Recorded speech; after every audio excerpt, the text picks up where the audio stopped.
Hello, everyone. I'm Black Dragon. Thanks for tuning into my YouTube channel, Black Dragon Biker TV. So, it's hot as heck in Georgia. I don't know what the temperature is, but man, a fellow is burning up out here. But we're trying to get skinny, man. Trying to walk these 10,000 steps a day. I'm having all kinds of trouble in my knees, my gout attacks.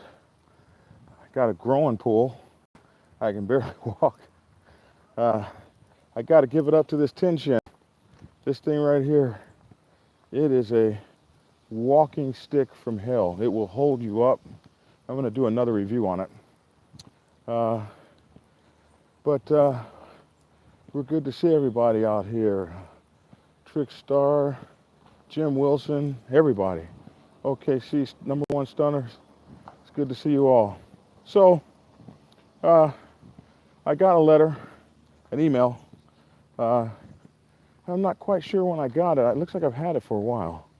But this guy asked me, he said, I didn't bring the letter with me, but I memorized it. It was really short.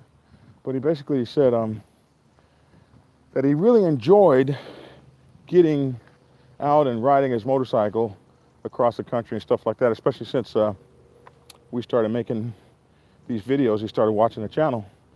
What's up, Dirty 151? Michael Griffin, Goof Troop. So he said that, you know, Black Dragon, I love it, and I like riding across the country and everything. And my only thing is I don't want to go out Easy Rider style. How do you protect yourself on the highway?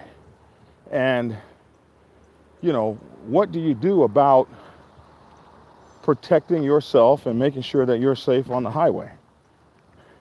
And he said, what do you think about carrying guns? And I know this is a touchy subject with everyone because of all the things that have been going on with gun legislation and blah, blah, blah.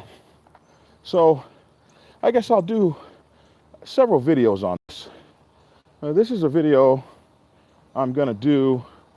It's not going to be long, but it's a few of my viewpoints about traveling across country on a motorcycle and carrying a gun, and how to be legal about it. It's going to be really quick. I'm going to come back with some other kinds of videos with more research. And so to answer his question in short order, how do you protect yourself? I carry a gun when I travel cross country. I carry at least one gun. And but I also carry knives and other things. And depending on your situation,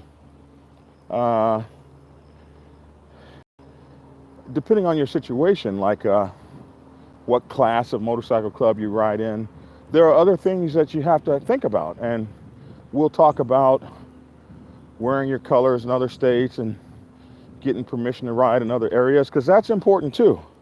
But from a non-bike club perspective, just being out on the road, I was in the Navy for many years. And I was traveling across country, and there was a time, because I'm from Oklahoma, so every winter I'd go back home, Christmas, and then of course I'd drive back home. It never dawned on me to take a plane. I don't think I thought I could afford one. I always drove or rode a motorcycle. So I've had so many situations. Well, you're E1, E2, E3, E4, you are broke. You have enough money to get there and enough money to get back home. And so staying in hotel rooms was not, that's something I do now that I'm old. I didn't have any RVs or trailers to pull my motorcycle, none of that. I had my motorcycle or my car. And I can remember one time, and I slept in rest stops. And this was before they put police officers in rest stops. They did in Florida, like you have in many places going across the country, Louisiana and stuff. There were no cops in rest stops. You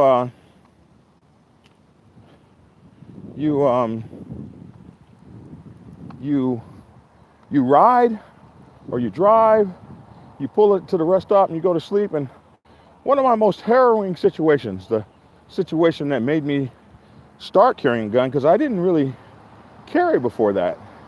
I was asleep in the rest stop. It was the middle of the summer. I was in California in the mountainous national forest area. Pulled into the rest stop, rolled my windows down, went to sleep. About 2 o'clock in the morning, I wake up to a man that is shaking me awake. He walks up to my car and shakes me awake. I'm about 21 maybe. I was a good fight. I could fight well. But this guy just took me completely unaware. Walked up to my car and shook me awake. And the reason he shook me awake was he wanted to know, he was an illegal alien.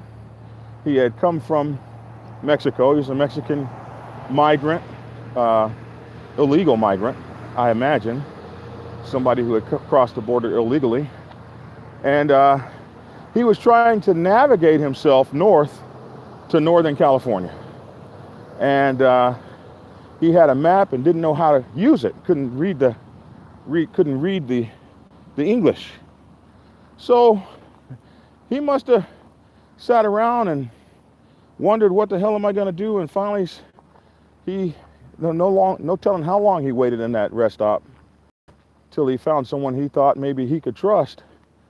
And then 2 o'clock in the morning, this joker just wakes me up, shakes me awake. And I could have been killed at that moment. Michael Jordan's father was killed like that. But this was long before that happened. And I was there, and I woke up, and, you know, going to high school in California means that most people take some Spanish. And I have always spoken enough Spanish to be dangerous. So, you know, I asked him what he wanted in my limited broken Spanish. And he told me in his limited broken English, dude, I'm trying to get to Northern California, and I got this map, and I don't know where I'm going. So I got a yellow highlighter. I took it out, and I was shaking. My hands were just shaking. And I highlighted the way.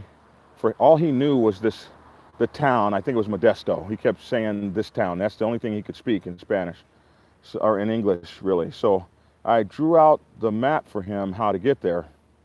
And I drew several different courses, and we talked for about an hour and a half, maybe. And I didn't get that sleep. I wasn't sleepy anymore. And when I came that close with a brush with disaster, it changed the way I thought about carrying weapons when I travel. It didn't stop me from sleeping in rest stops. It didn't stop me from traveling, but it made me want to have a different kind of edge for the way that I did it. In fact, I stopped sleeping in rest stops at night, and at night, I started sleeping at truck stops. Truck stops have plenty of traffic always going. A rest stop can get desolate. It's out on a highway, and if nobody's in there, you can be in big trouble. So I stopped sleeping at night in rest stops and started sleeping in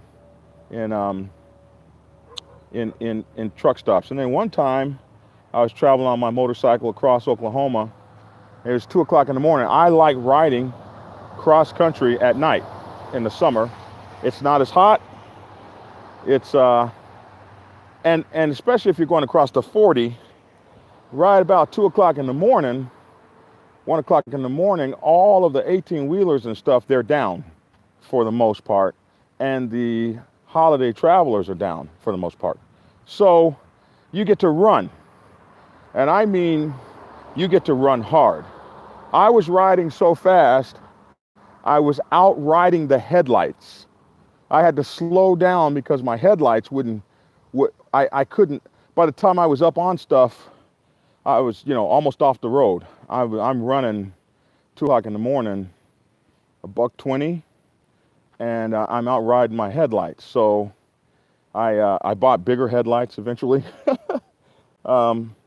But I bought those night suns and stuff like that just so I could run hard at night. But bottom line, if you're riding from 8 till about 1 or 2 in the morning, 3 in the morning, you get tired. You got to put down. So I got so tired, I put down at I think I was in, oh my goodness, right outside of about 100 miles from Oklahoma City.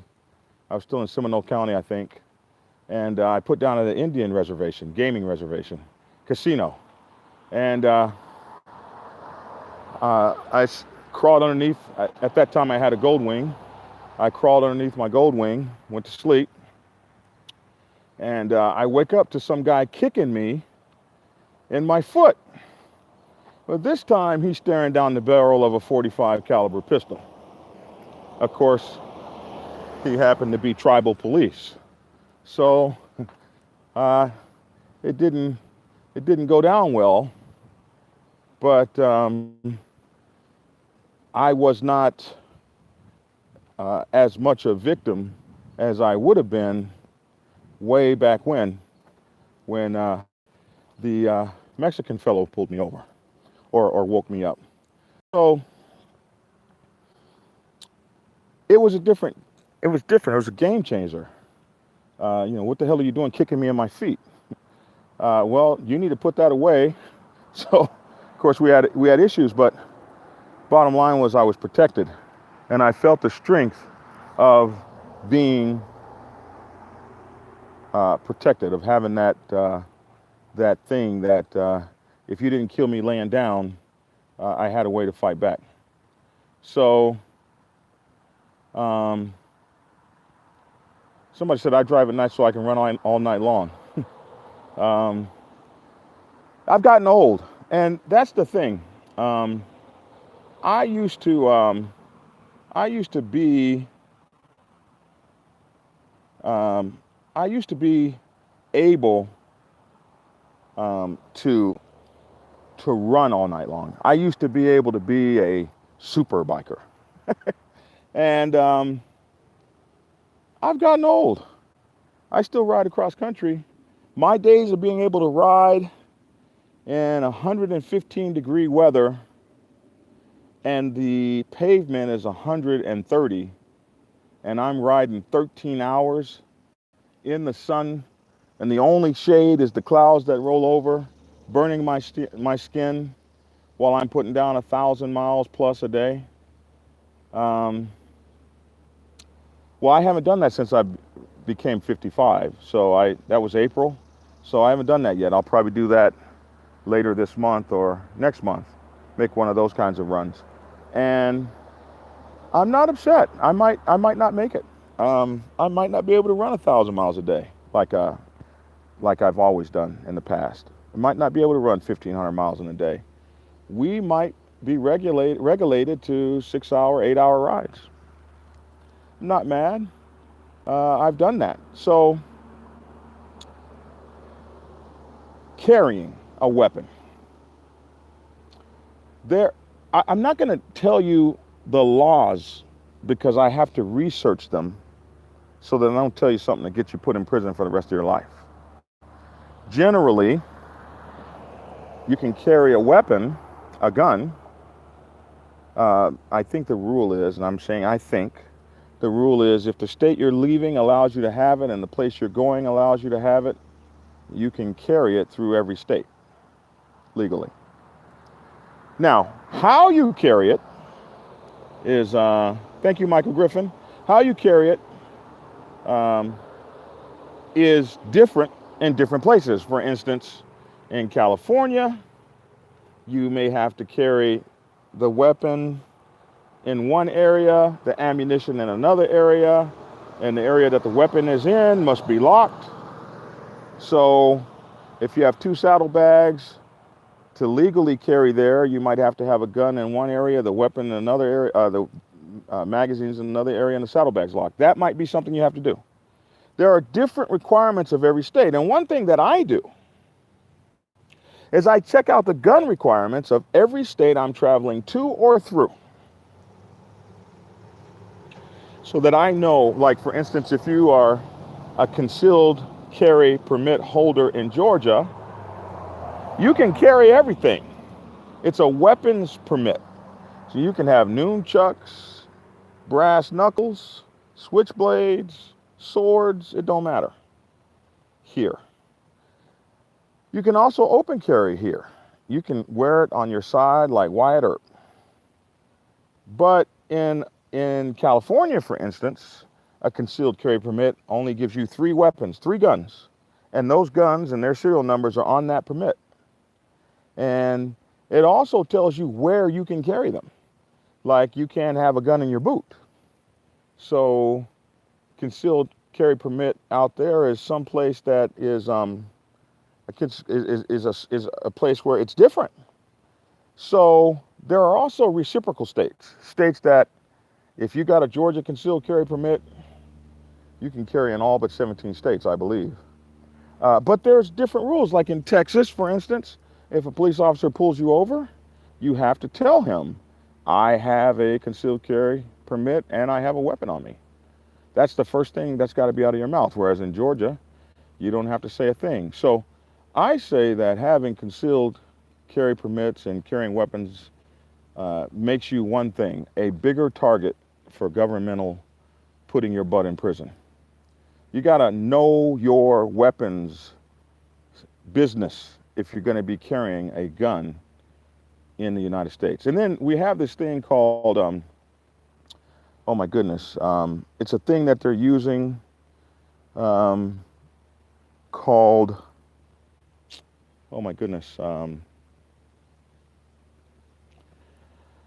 my goodness, I did a video on it where police officers are pulling people over and taking their money, taking their cash money.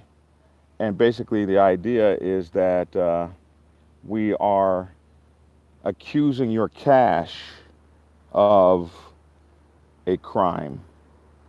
And your cash does not have the benefit that a human does of being innocent before guilty. So we can take your cash and then make you fight to get it back. And that's not a new law, Carlos Quintero says. That's not a new law, but it's something that they have been enforcing more and more and more and more. As a matter of fact, in Oklahoma, now they have a situation where they can just swipe your credit card and take all the funds off your credit card if they believe that your credit cards are not real. If you got a bunch of money cards, you went and bought a bunch of money cards. Like in my day, we used to have traveler's checks. Now somebody might not want to carry money, so they might go buy 20 money cards. Police officer says, well, you got these money cards. It's called civil asset forfeiture. I knew that would come to me. And cop comes to you and says, what do you got these money cards for? And swipes them across the machine and takes your money off of them. Well, they're doing that with guns too. So even though you might have the ability to carry a gun through a state, cop pulls you over and says, how much money do you have?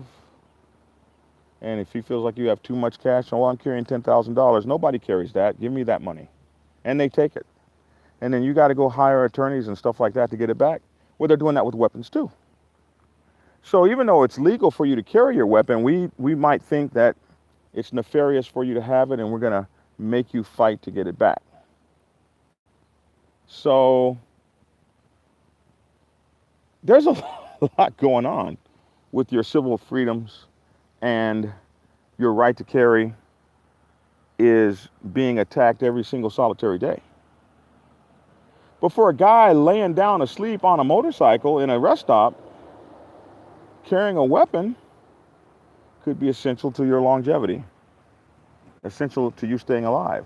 Or to a guy that's traveling across country from state to state to state, out in the open on a motorcycle, anything could happen. I mean, I just recently had a pit bull jump on my motorcycle and snatch my dog off of it. And that would be a time where it would be nice to have something to eliminate a threat like that. But even though there are a lot of prohibitions and a lot of things out there trying to stop me from carrying, I'm not ready to give that up if I'm trying to get across the country. Carlos said, I'd rather be tried by 12 than carried by 6. And I think that's a sentiment a lot of people share. So, yeah, still carry. They're trying to stop you. They, the infamous they. There are people that believe that there should be no guns in America, just like someplace like Australia or something. And that's good for them. And I applaud them for that belief. But that's not our laws yet. So I say to the gentleman, what do you do? I carry, and I think you should too. But I must tell you that if you're going to carry a weapon, or if you're going to have a concealed weapon permit, or any of that stuff, carrying a weapon to me means you got to be level-headed. Be one of those people who is going to jump off the deep end. You can't be a road rager. So many road ragers are in prison because they had a gun. Like, you didn't need that gun, and you should have been aware of your limitations. You're not the kind of person that can get mad and not grab your gun, or get mad and not try to run people off the road. So if that's the kind of person you are, don't carry one. You know, like, don't drink and drive. You can tell somebody that all day, but there are some people that say, nope, I've been drinking and I ain't driving. So if you're a road rager, don't do it. If you got a low tolerance for BS and you're intemperate, don't do it. You're only setting yourself up for the fall. Because I have had 7 people in the Black Sabbath in my own motorcycle club that have had to kill somebody. As a matter of fact, just last week, a Black Sabbath prospect was bike jacked. He was bike jacked, Prospect 34. They pulled up on him on a motorcycle. They pulled a gun on him, forced him off his motorcycle, and as the poor fool here in Atlanta bent down to pick up Prospect 34's bike, Prospect 34 cleared his holster and drilled it right in his ass. Put him down like a dog. His buddy, he jumped back up, as I'm told, jumped back on the back of his buddy's motorcycle, and rode off down the street and fell off the bike 100 yards down the street. And some innocent bystanders, good citizens, held him down. Looks like he's going to live. Lucky for him. But here's where I say, like, you know, you can always go to overkill. He didn't just open up on the both of them as they were riding away, like some of us might have had the urge to do. He didn't empty the gun on him. He eliminated the threat. That gun was a good thing for him, but he's not a rager. He was able to mete out justice in just enough, with just enough force to protect his life. And he was questioned for about an hour, and they let him go. But I've known some other guys in my club that it wasn't that easy. And it took months to clear their names. So, I believe you should carry. I believe in that. Bike jackers and robbers and thieves and thugs and outlaws out there trying to game the system and use force to impose their will upon you. And I say, you damn right, fight back. But know the laws, because you can be put in prison for 10 or 15 or 20 years for screwing up a gun law. Like, ride your butt into California with a magazine capable of carrying more than 10 rounds and you might have a problem. So you need to know the laws and know the rules and carry responsibly, just like drinking responsibly, and keep yourself alive and wise to ride another day. So we're going to do more videos about this, and I appreciate and love you all. Thank you so much for tuning in. Don't forget to support the page. We got Black Dragon NP on our Patreon channel, and of course the books, Prospects Bible for Women's Motorcycle Clubs, Sergeant at Arms Bible, Public Relations Officer's Bible, are all available to you on Amazon and Kindle. Thank you so much for your support. Don't forget to hit the like button if you like this, and also to share it to people you know that might need to see it. And if you haven't subscribed yet, we invite you to subscribe if you like the channel, and hit the notification bell. That way you'll be notified every time we have something that comes up. Thanks for spending 26 minutes with me, for those of you who did. And give me a call when you get a chance. Send me an email to blackdragon@blacksabbathmc.com with your phone number on it, and I'll give you a call in a few minutes. blackdragon@blacksabbathmc.com. You guys all have a great day. Thank you for tuning in. That's my 2 cents. Thanks for tuning in, and get skinny.